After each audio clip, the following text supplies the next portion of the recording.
negativas se refiere a la situación de las beta-lactamasas, y eso es lo que definitivamente nos muestra esta charla. Para empezar, están viendo ustedes en la pantalla un trabajo que es un hito dentro de la microbiología clínica, y obviamente esto tiene que ver mucho con todo lo que hemos estado hablando hasta aquí. Están viendo un trabajo que data de diciembre de 1940. Recuerdan que habíamos indicado que la penicilina se le empezó a utilizar en el año 42-43. Entonces es obvio que antes que se empiece a usar la penicilina, no debería, si es que pensáramos que son los antibióticos los que promueven la resistencia, es obvio que si no se usaba hasta el año 42-43, antes no debería haber referencia a ninguna posibilidad de resistencia hacia ese antibiótico, ¿verdad? Y sin embargo aparece este trabajo 2-3 años antes de que se empiece a utilizar la penicilina. Es un trabajo del profesor Abraham y del profesor Chain, sí, el mismo que recibió el premio Nobel junto a Fleming y junto a Floyd por el desarrollo, en el caso de él, de la penicilina en forma masiva. Ellos trabajaban también desde ya en el Reino Unido y les corresponde llevar adelante un trabajo de investigación con el cual demuestran que Bacterium coli, tal cual están viendo ustedes en la lámina, era capaz de expresar una enzima, la cual obviamente tenía la capacidad de poder destruir la penicilina. Hoy sabemos que esa enzima en realidad no es una sola, hay un conjunto de enzimas y reciben el nombre de beta-lactamasas, ¿verdad? En su momento el término penicilinasa, que es casi un sinónimo de beta-lactamasa, hemos preferido guardarlo para las bacterias gram positivas, el caso sobre todo del estafilococo, ¿verdad? En cambio, en los gram negativos ya se ha vuelto prácticamente una regla el que hablemos en general de beta-lactamasas. Imagínense 2-3 años antes de que se empiece a usar la penicilina, ya ellos encontraron bacterias que tenían la capacidad de expresar beta-lactamasas, con las cuales obviamente destruían el anillo beta-lactámico de la penicilina y de esa manera asumían un tenor de resistencia. Lo que una vez más termina de demostrar que no es que el antibiótico hace resistentes a las bacterias. Lo que sucede es de que hay un proceso de mutación, un proceso natural. Y desde ya hemos dicho que este proceso no es de hace 10 años, 100 años, ni 500 años. Este es un proceso tan antiguo como la vida misma. Por lo tanto, es obvio que en el camino, estas bacterias, por mutaciones espontáneas, puede ser que en algunos casos desarrollen resistencias a través, en este caso, de beta-lactamasas frente a los beta-lactámicos como tales. ¿Perdón? Pasando.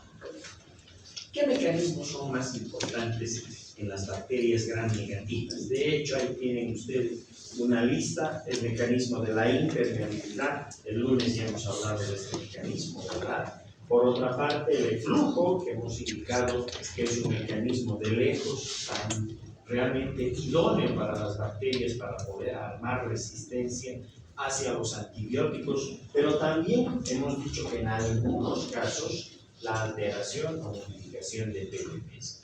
Pero todas quedan eclipsadas en cuanto aparece la opción de la inactivación enzimática. Y la verdad es que cuando hablamos de inactivación enzimática, entonces, ahora sí, estamos hablando en otras palabras de enzimas que tienen la capacidad de poder destruir, particularmente y en el mundo de los beta-lactámicos, esos anillos beta-lactámicos, y de esa manera, pues obviamente, se establece la resistencia. ¿Por qué nos estamos circunscribiendo a esto? Porque esta es la práctica más común. No es la única inactivación enzimática tampoco. Recuerden la cloralnicola acetiltransferasa, recuerden las enzimas inactivantes o modificadoras de aminoglucósidos, las EMAs, donde estaban las enzimas adenililantes, acetilantes, fosforilantes, ¿verdad? Pero sin duda alguna y de lejos, las beta-lactamasas son las más importantes. Y eso es porque en nuestra práctica clínica continuamente estamos utilizando beta-lactámicos. usamos amoxicilina, amoxicilina, usamos los ABC, los agentes beta-lactámicos combinados, amoxiclavulánico, antisulbactam, o usamos cefalosporinas de primera, de segunda, de tercera, de cuarta generación. Por eso es, y ahora, además en los hospitales estamos haciendo un uso extenso de los carbapenémicos, imipenem, meropenem, y es por ello entonces de que esta etapa es una de las más importantes cuando estamos hablando de resistencia hacia los antibióticos. ¿Cómo funcionan estas enzimas? ¿Dónde funcionan estas enzimas? El mecanismo es bien interesante porque en realidad ustedes están viendo un corte de la pared de una bacteria gram negativa. Aquí está la membrana externa o exterior, ¿verdad? Esta es la parte más periférica de la pared.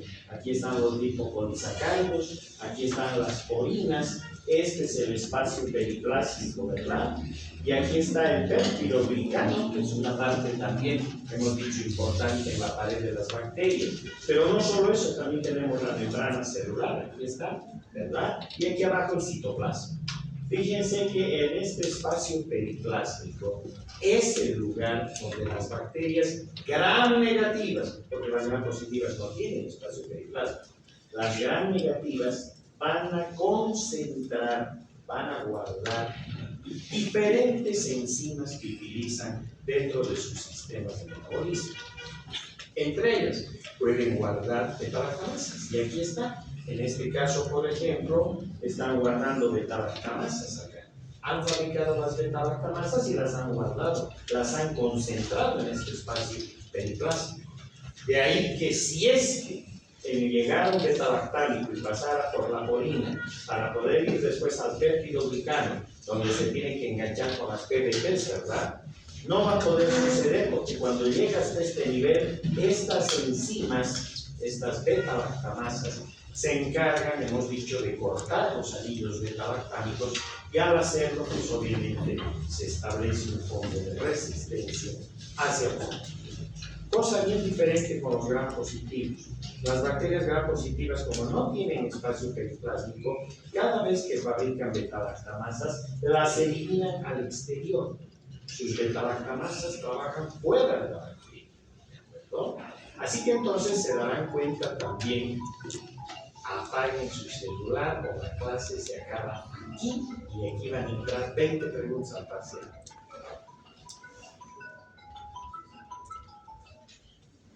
¿Listo?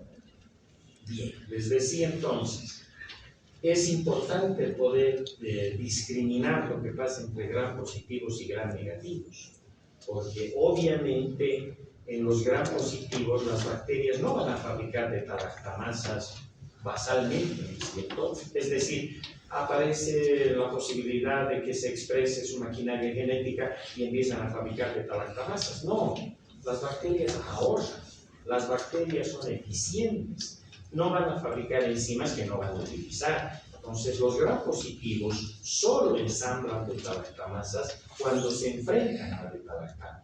¿De acuerdo? En otras palabras, hay una inducción por parte del beta-lactámico hacia la bacteria, y esta obviamente recién pone en marcha su maquinaria genética, y a partir de esta luego pasa al RNA mensajero, llega a los ribosomas y se produce todo el fenómeno de traducción para poder armar la beta-lactamasa. ¿Se entendió? En cambio, las gram negativas no tienen problema. Pueden estar fabricando sin que estén frente al beta-lactámico, fabrican beta-lactamasas porque tienen dónde guardarlas, ¿cierto? Las acumulan en el espacio periplástico para si es que las necesitaran más adelante.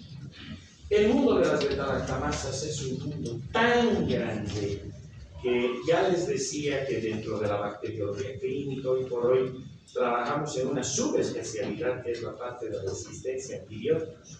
Y aunque no me crean, aún dentro de esta subespecialidad, hoy por hoy hay gente que solo se dedica a las beta-lactamasas. Si ustedes les preguntan de otro tipo de enzimas, de mecanismos de impermeabilidad, no tienen la menor idea. Pero en cambio, beta-lactamasas sí, todo el día están trabajando solo con beta-lactamasas. Es que es muy grande. El universo de las beta-lactamasas ha desarrollado tanto que hoy por hoy debemos alcanzar por lo menos al millar de beta-lactamasas. había que ordenarlas, había que clasificarlas. Y es ahí donde surge el profesor Ambler, un británico que están viendo en la fotografía, él era químico. Él es uno de los primeros que propone una muy buena clasificación de las beta-lactamasas. De hecho, esa clasificación consigna básicamente a lo que él les denomina clases. La clase A eran las serin-cefalosporinasas y la clase B eran las metalo-beta-lactamasas o metamicinas. Un año después, dos investigadores, Jaulin y Grundström, se encargan de encontrar y clasificar otras dos clases sumando a las de Ambler. Y de esa manera entonces aparecen las cefalosporinasas cromosómicas y finalmente las oxacilinasas. Lamentablemente, y esto ocurre muy a menudo, esta clasificación debería llamarse de Ambler, Jaulin y Grundström, ¿no es cierto? No es así. Lamentablemente, hoy por hoy, la revista que ustedes tomen, los artículos que bajen de la internet, etcétera, o los libros, solo consignan como clasificación de Ambler, cosa que nos parece injusto, pero bueno, ni modo. Es así como funciona el sistema y hoy por hoy tenemos esta clasificación de Ambler que tiene estas cuatro clases, desde la clase A hasta la clase D. Las serin-cefalosporinasas que están viendo aquí son las beta-lactamasas que tienen a la serina como único sitio activo para poder trabajar desde el punto de vista enzimático. Por otra parte, las metalo-beta-lactamasas necesitan cofactores, el caso del zinc, por ejemplo, para poder actuar, si no, no lo hacen. Y de ahí para abajo, las cromosómicas dependen del material cromosomal, es decir, la información para fabricar estas beta-lactamasas está en el genoma de la bacteria. Y antes parecía que ahí se iba a quedar, ahora ya se ha empezado a mover, era obvio, ¿verdad? Pero todavía seguimos considerando que ahí la información está localizada en el cromosoma de la bacteria para expresar ese tipo de beta-lactamasas. Y las últimas son las oxacilinasas, que tienen que ver con la posibilidad de destruir los anillos beta-lactámicos de las isoxazolinpenicilinas, fundamentalmente la oxacilina, ¿verdad? Por eso se llaman oxacilinasas. Y ya, con eso tenemos la clasificación de Ambler. Pero no era muy práctica desde el punto de vista clínico. Él era químico, por lo tanto estaba más basada en la masa molecular de la beta-lactamasa, el punto isoeléctrico, es decir, condiciones más de corte laboratorial. Es así entonces que el año 1995 aparece esta microbióloga que ya hemos visto en una fotografía con los estafilococos. Estamos hablando de la doctora Karen Bush. Karen Bush publica un trabajo que también es un hito en la bacteriología, la microbiología y la infectología en general. Ese trabajo data de 1995, les decía, y no solamente es obra de la doctora Karen Bush, también de Jacobi y de Medeiros. Ellos proponen una nueva clasificación. Esta nueva clasificación es la que están viendo ustedes en su pantalla. En otras palabras, ya no la clasifican por clases, sino clasifican por grupos. ¿De acuerdo? Este es más práctico. Si bien sigue manteniendo el asunto de la masa molecular de la beta-lactamasa, el punto isoeléctrico, que no nos podemos desprender de él, ¿verdad? Pero además incorpora dos puntos de vista que son claves. Por una parte, ¿qué tal trabajan los inhibidores de beta-lactamasa? Sulfactato, alganato, azolactato. Y por otra parte, ¿cuál es la localización primaria de la información genética para que se fabrique esa beta-lactamasa? Son cromosomales, son plasmídicas, etc. Entonces, eso le dio un valor mucho más práctico desde el punto de vista clínico. Así que entonces, hoy por hoy, básicamente trabajamos con la clasificación de la doctora Karen Bush, que de la misma manera debió llamarse de Jacobi y Medeiros también, y sin embargo, los borraron del mapa y quedó solo como la clasificación de Karen Bush. Así que tenemos dos clasificaciones, Ambler, que sigue vigente, pero Bush, que es la que se utiliza continuamente. Es más, agarren cualquier trabajo de investigación, cualquier trabajo que tiene que ver con resistencia a los antibióticos, y van a ver y les van a decir ahí que encontraron la expresión de una beta-lactamasa de tal tipo que corresponde a la clase tantos de Ambler y al grupo tantos de Bush. ¿De acuerdo? Combinan las dos clasificaciones. A la pregunta, ¿me tengo que aprender todo esto de memoria? La respuesta es sí. Si van a ser microbiólogos, bacteriólogos, infectólogos, si van a ser nefrólogas, si van a ser pediatras, infectólogos, si van a especializarse en medicina tropical, si van a especializarse más adelante en salud pública, van a ser epidemiólogas, epidemiólogos, sí tienen que aprenderse de memoria. De lo contrario, no le van a entender nada al equipo de laboratorio cuando les diga a qué grupo corresponde una beta-lactamasa determinada y cuáles son sus capacidades o sus potencialidades. ¿Listo? Entonces, vean ustedes, tenemos al grupo 1, su blanco fundamental son las cefalosporinas, este es cromosómico. Los inhibidores no funcionan. De nada sirve que venga un visitador médico y nos diga, sí, pero es que este es el último antibiótico, el último grito de la moda salido entre la amoxicilina y el clavulánico con revestimiento para que no lastime el estómago. No tienes razón de decir. Si la persona está infectada con una bacteria que expresa esta beta-lactamasa del grupo 1 de Karen Bush y que en su nombre, en este caso, hay tantas beta-lactamasas, si ustedes quieren una beta-lactamasa clásica, de este grupo 1 es la famosa beta-lactamasa AMC, que es la que está aquí. ¿De acuerdo? Entonces, si la persona está infectada por una de estas bacterias que tiene la capacidad de expresar una beta-lactamasa del tipo AMC, o sea, grupo 1 de Karen Bush, no sirven los inhibidores de beta-lactamasa. ¿De acuerdo? No tienen ninguna utilidad. Luego tenemos al grupo 2A de Karen Bush, que ya lo hemos estudiado, ¿verdad? Con los estafilococos, ¿recuerdan? Que eran capaces de expresar una beta-lactamasa, con eso le hicieron resistencia a la penicilina en los años 40, ¿recuerdan? Ahí está, el grupo 2A de Karen Bush, esa beta-lactamasa de los estafilococos, y hemos dicho que la comparten también los enterococos, fundamentalmente fecales, es la famosa PCU. Y luego tenemos a la 2B, conocida como BLEA, beta-lactamasas de espectro ampliado. Aquí la información genética reside en plásmidos, básicamente. Por eso le tenemos tanto miedo a estas beta-lactamasas, porque los plásmidos, recuerdan la primera charla de resistencia, se mueven facilito de bacteria a bacteria, por ejemplo, por conjugación, ¿verdad? Es decir, hay una transmisión horizontal elevadísima. Estas sí, eventualmente responden a los inhibidores, aunque a veces pueden fallar. ¿Quiénes están aquí? Las beta-lactamasas del grupo TEM, que son famosísimas. TEM1, TEM2 o SHB1 y otras más. ¿De acuerdo? 2BE de Karen Bush son las BLE, las beta-lactamasas de espectro extendido. Y si a las BLEas ya les teníamos miedo, a las BLEs les tenemos pánico, porque estas BLEs son terriblemente peligrosas. Las bacterias que son capaces de portar la información también la portan en plásmidos. Y estos plásmidos permiten que se expresen estas beta-lactamasas que las más de las veces sí se inhiben con los inhibidores de beta-lactamasa. El problema, ya van a ver, es el perfil de resistencia que nos muestran estas beta-lactamasas de espectro extendido. ¿Quiénes están aquí? Siguen las del grupo TEM, pero ya están de TEM 3 para arriba, TEM 4, TEM 5, y hoy por hoy ya estamos en TEM 180, TEM 190, etc.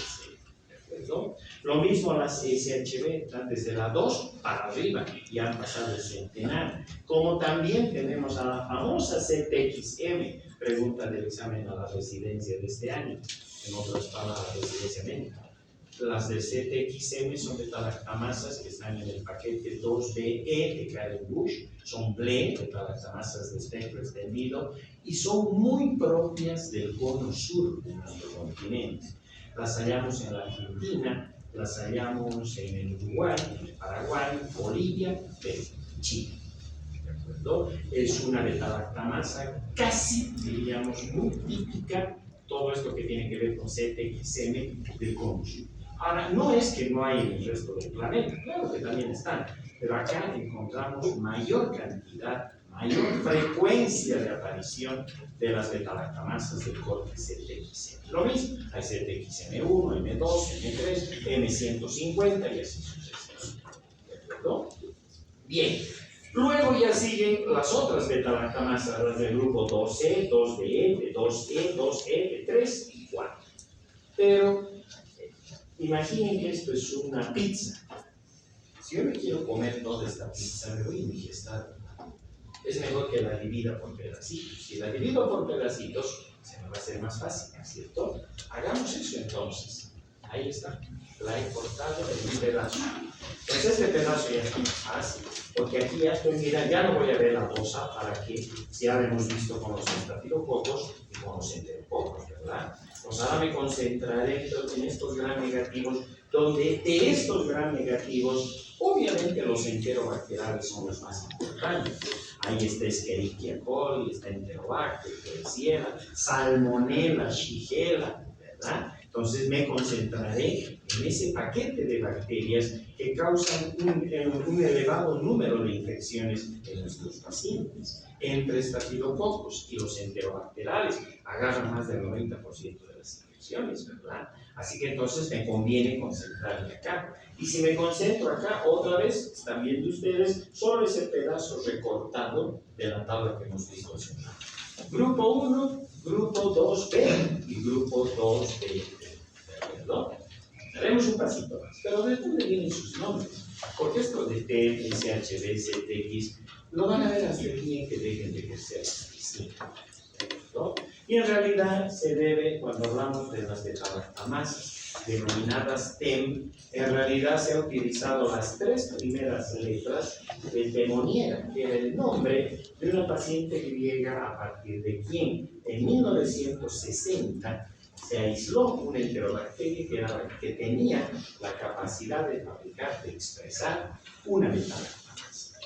Cuando encontraron esta beta-lactamasa en 1960, dijeron, le pondremos un nombre. ¿Y qué nombre le ponemos? Pero usaremos las 3 letras del nombre de la señora. La señora se llama Temoniera, listo, Tem. Y va a ser, como es la primera, Tem. ¿Listo? De ahí en adelante se encontró en otro país otra beta-lactamasa que, recuerda, punto isoeléctrico, masa molecular, etcétera, correspondía al paquete. Esta es la TEM2, la otra es la TEM3, TEM4, y hasta el día de hoy que siguen aumentando las TEM. ¿No? Tienen sus características químicas muy bien definidas que no nos interesan en esta charla porque, una vez más, para quienes sean microbiólogas y microbiólogos, ahí sí entraremos hasta el fondo, ¿verdad?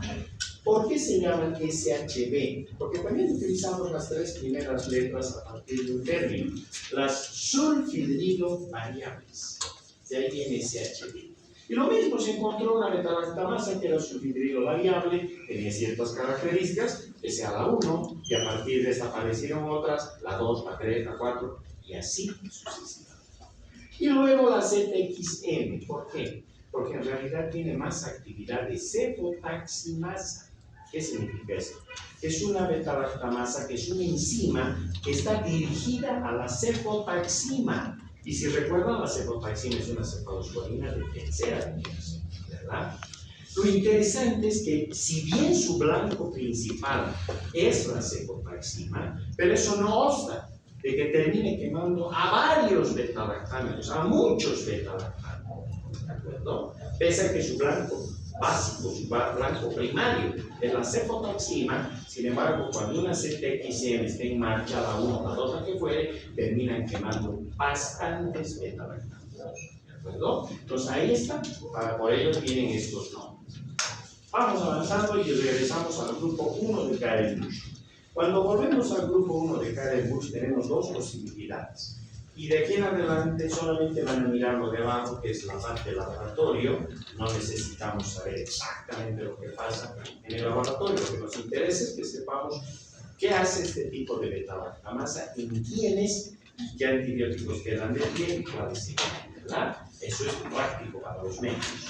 Este grupo 1 de Karen-Busch encontramos inducible. ¿Qué significa inducible? que ante la presencia de un beta-lactámico, como si fuese un gran positivo, ¿no ven? Ante la presencia de un beta-lactámico se activa la beta-lactamasa.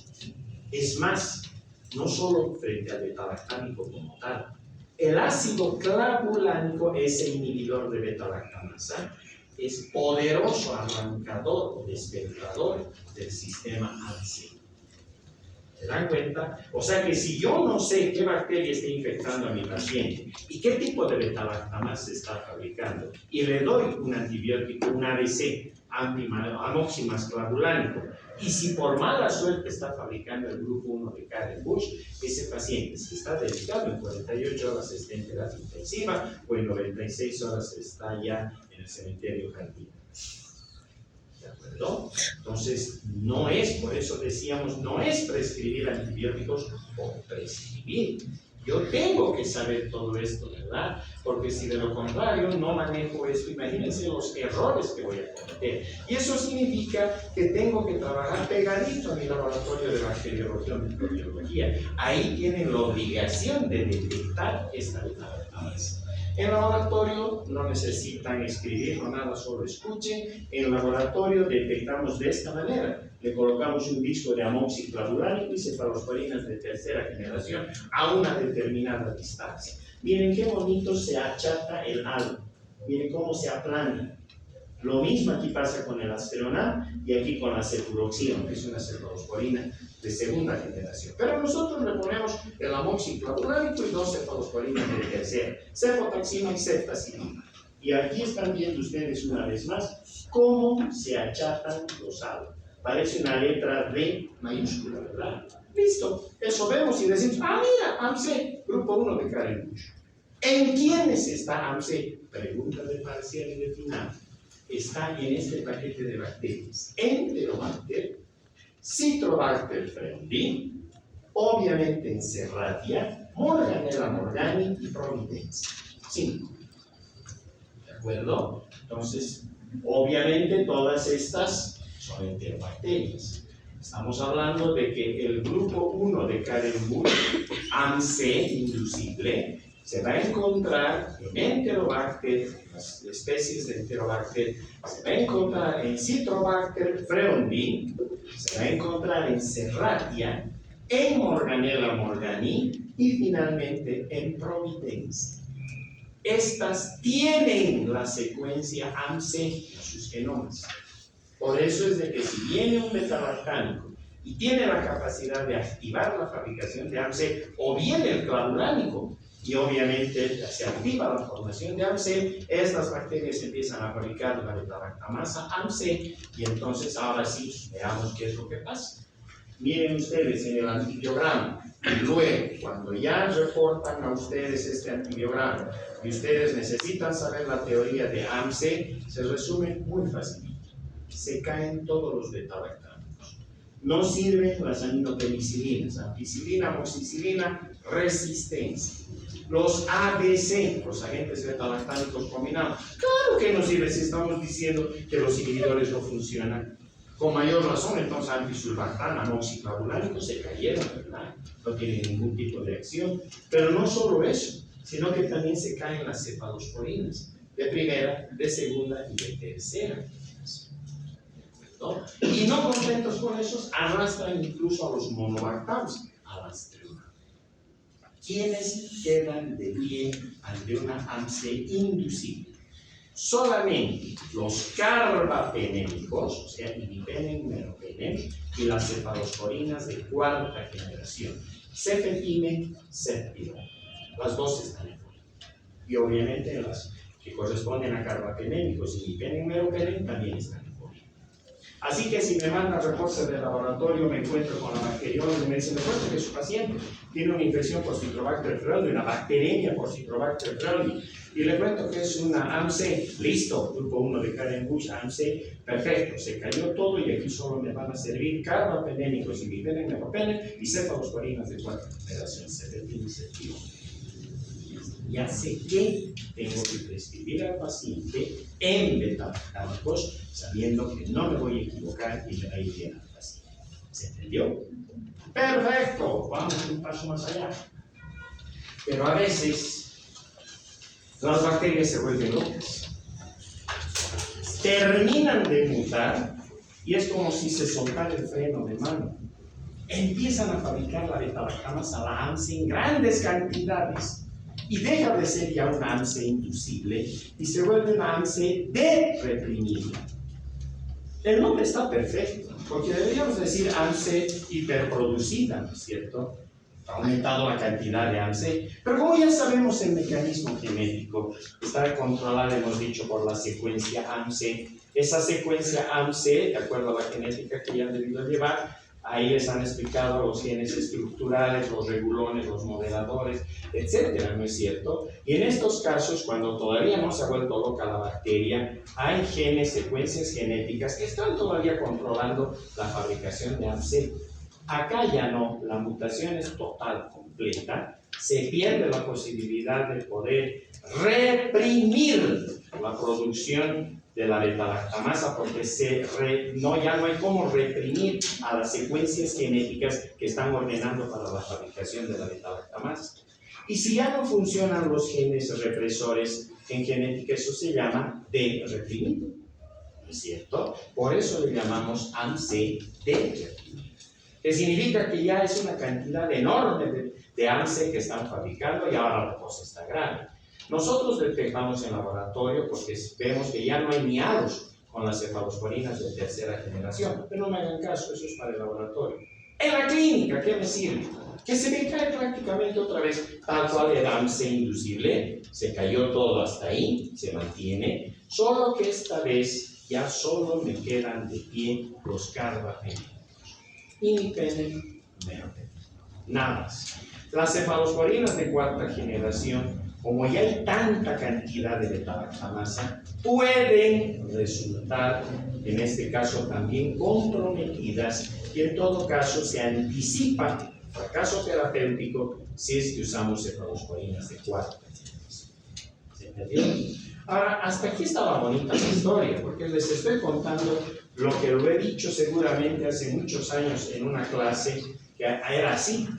Pero ahora la cosa cambió, las bacterias ya no se contentan con ser solo puntero izquierdo, solo puntero derecho, sino que patean con las dos piernas. Entonces ahora ya se ha visto que las secuencias genéticas de AMSE se han empezado a desprender del genoma de estas bacterias y se empiezan a mover en plásmidos. ¿Se dan cuenta? Al moverse en plásmidos ahora ya no encontramos AMSE solamente en las que hemos dicho. Pudiéramos encontrar en otras si es que la situación se va haciendo más grave. Lo más terrible es que en la medida que pase el tiempo, sí, vamos a empezar a encontrar AMSE en Escherichia coli y en otras más, seguro, ¿no? Porque ya han salido del genoma, se han ido a los plásmidos los genes y se están moviendo más fácilmente. Pero por ahora se sigue manteniendo en AMSE, ya saben ustedes, ¿verdad? Estamos encontrando básicamente en Enterobacter, en Citrobacter, Frondi, en Serratia, encontramos en Morganella morgani y obviamente en la última que es Providencia. Pregunta de parcial, pregunta de final y pregunta de ingreso a la residencia médica. ¿Listo? ¿Está fácil hasta aquí? Sí, ¿verdad? Lo que parecía tan complicado, miren, o sea que para remanchar, AMSE inducible se cae beta-lactamasa.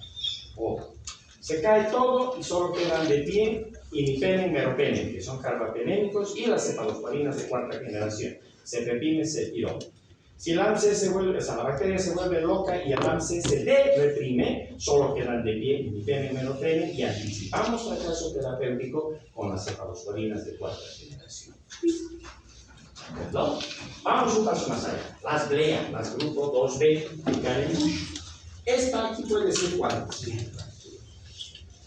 Esto no es propio solamente de algunas, no, esto ya está totalmente hoy por hoy dispersado en el mundo de las bacterias, ¿de acuerdo? Las BLEA son interesantes, porque en todo caso estas BLEA significan beta-lactamasas de espectro ampliado. Son bonachonas si es que son BLEAs basales. O sea, una BLEA basal es una BLEA donde solo quema ampi-amoxi. Todo lo demás sirve. ¿De acuerdo? A veces pudieran caerse las cefalosporinas de primera generación, pero todo lo demás sirve. ¿Qué significa todo lo demás? Los ABC, los agentes beta-lactámicos combinados, cefalosporinas de segunda B, tercera B, cuarta generación, carbapenémicos, monobactam. Es más, qué hermosa sería la vida si todas las bacterias solo tuviesen resistencia tipo B a la sal, ¿no es cierto? Porque ahí solamente se cayó ampicilina, amoxicilina y quién sabe cefalosporinas de primera generación. Todo lo demás, sí, ¿de acuerdo? Mi problema es de que las bacterias no se quedan ahí, dan un paso más y entonces pueden pasar a bleas de alto nivel.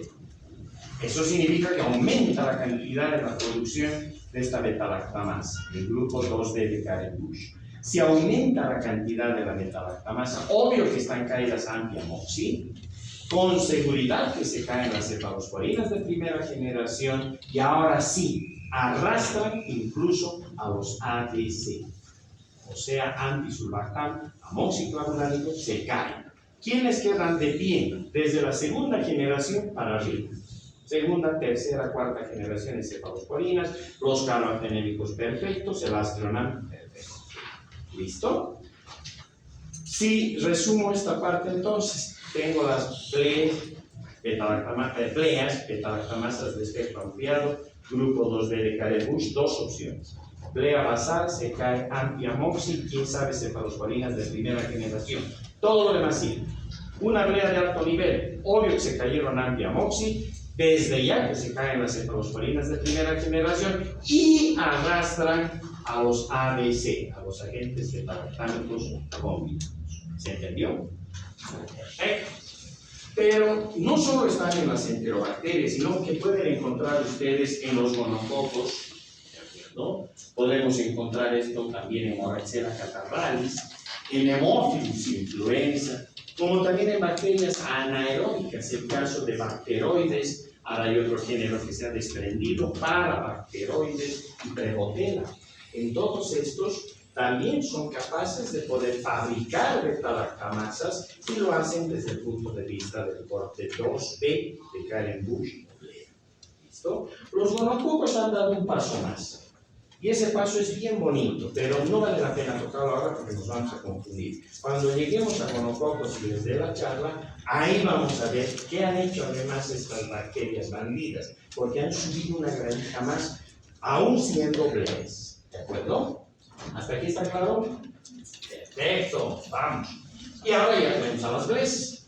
Las bleas son las beta-lactamasas de espectro extendido, grupo 2BE de Karen-Busch. Estas nosotros las detectamos muy fácilmente. ¿Por qué? Porque como hemos puesto el amoxiclavulánico y las cefalosporinas de tercera generación, miren cómo se modifica el halo. El halo debería ser así redondito, ¿verdad? Este es un halo de inhibición. Me explico. Se hace la siembra de la bacteria problema, ¿no es cierto? Y le ponemos los discos de antibióticos. Obviamente ahora ya tenemos hasta distancias para poner. De lo contrario, no podríamos detectar los mecanismos. Y hay un orden para poner los discos, no los ponemos al azar. De manera que cuando sale el antibiograma, esto que están viendo aquí es un halo de inhibición.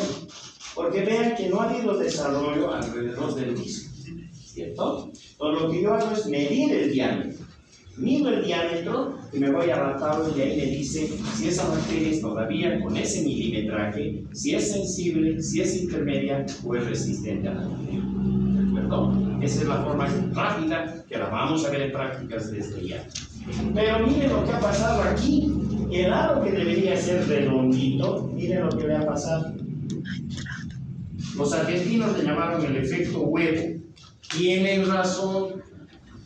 Se forma una especie de huevo. Incluso a veces esta especie de huevo se forma de esta manera. Acá. Como que transversalmente, ya, o perpendicularmente, perdón. Se forma aquí el efecto huevo, así. Está bien, sigue siendo como un huevo. ¿Listo? Entonces vemos eso en las cajas y decimos, ¡ble! Grupo 2B de Karen-Busch. Ya está, detectado. ¿Listo? Sin biología molecular, sin nada, ¿verdad? Aquí. Bacteriología convencional. Otra cosa es que me digan ustedes, linda, está perfecta, es una ble. ¿Ahora cuál es? ZXN1, ZXN4, ZXN150. Ahí sí, biología molecular. Ya no me sirven los discos. Para darle su nombre, que a la única que le puedo dar nombre con discos es a la AMC, ¿no es cierto? A la única. Porque las bleas, hemos dicho, puede ser TEN1, TEN2, SHB1 y otras más. No les puedo dar ese nombre exacto, a no ser que haga biología molecular. Yo puedo llegar y decir, es grupo 2B de Carebush, es blea, va a pasar esto con los antibióticos. Ahora, este 1, TEN2, no sé, biología molecular. ¿Se entiende? Okay. Y acá lo mismo, llego hasta blea, digo 2BE de Carebush, es blea. Por lo tanto, hasta ahí llego. Y si me dicen, pero ¿cuál es ese TXM, este es SHB? Eso ya no sé. Para eso, biología molecular. ¿Entendió? Ahora, ¿qué nos interesa clínicamente? Cuando estamos frente a una ble, se cae todo. ¿Quiénes quedan de pie? Solo los carbapenemas. Imipenem, menos. Nadie más. Por eso es que tanto peleamos para que en los hospitales cuiden, guarden al imipenem y al meropenem. Que no los usen para todo y para nada, porque si se caen esos más, ya no hay más, ¿no es cierto? ¿Se dan cuenta? Entonces, por eso nos andamos peleando con todo el mundo. Guarden el imipenem, no usen sintomatología, menos en ambulatoriamente, vuelvo a repetir, es criminal eso. ¿Listo? Ustedes están viendo precisamente el porqué. Aquí está muy rapidito lo que resumido, lo que hasta aquí hemos visto. A las AMC llegan hasta las cefalosporinas de tercera, ¿verdad? Si es una AMC inclusive, cuarta generación y carbapenémicos, tranquilos. Pero nosotros podemos seguir avanzando. Si se hace reprimida, se caen las cefalosporinas de cuarta también y solo quedan los carbapenémicos, ¿cierto? Si nosotros tenemos a las blea, solamente llegan hasta las cefalosporinas de primera generación. De ahí para arriba todo sigue, ¿cierto? Y si vamos a ver las ble, estas queman casi todo y solo quedan los carbapenémicos de aquí. ¿Vio? Súper. Obviamente nosotros como país hemos trabajado muchísimo en esto y hemos hecho estudios de investigación a propósito de cepas de Escherichia coli. Hemos buscado, no en la ciudad, porque se supone que hay más manejo de antibióticos dentro de la ciudad y sabemos las barbaridades que pasan, ¿verdad? Hemos preferido buscarlas junto a un equipo peruano de investigación y a un equipo italiano. Hemos preferido buscarlas nosotros en el lado sur de Santa Cruz, hacia la provincia cordillera, Camiri y alrededores, porque se suponía que allí había menos manejo de antibióticos. El equipo peruano de la Universidad de San Marcos de Lima, al igual que de la Cayetano Heredia de Lima, ese equipo buscó en la zona amazónica del Perú. Y la parte italiana se encargó de la parte de los exámenes de corte molecular. ¿Listo? Cuando hicimos el estudio, miren, nos quedamos con la boca abierta. Porque tanto en Bolivia como en el Perú, en población sana de niños, no estaban afectados por ningún problema gastrointestinal, sanos. Se les tomó sus muestras de heces fecales, se hizo los cultivos, se vio que eran Escherichia coli, obviamente, se les pasó por los antibiogramas y casi nos caemos de espaldas cuando empezamos a encontrar gran cantidad de coli ble en las heces de niños saludables, en nuestro caso, en la región de cordillera de Santa Cruz. Significa entonces que si eso encontramos allá, ¿qué encontraremos aquí, verdad? Ese es el gran problema. Obviamente esto se ha publicado en la revista número 1 de agentes antimicrobianos que tiene el mundo, y hoy por hoy esto también lo utilizan otros investigadores para empezar a buscar en sus poblaciones alejadas de los centros urbanos y ver qué es lo que está pasando. ¿No? Muy bien. Pero quedaban de pie los carbapenémicos. Ahora en 2 láminas o 3 láminas vamos a ver la tragedia de todo esto. Porque resulta que las bacterias no se iban a quedar contentas. Dieron un paso más y empiezan a fabricar carbapenemasas.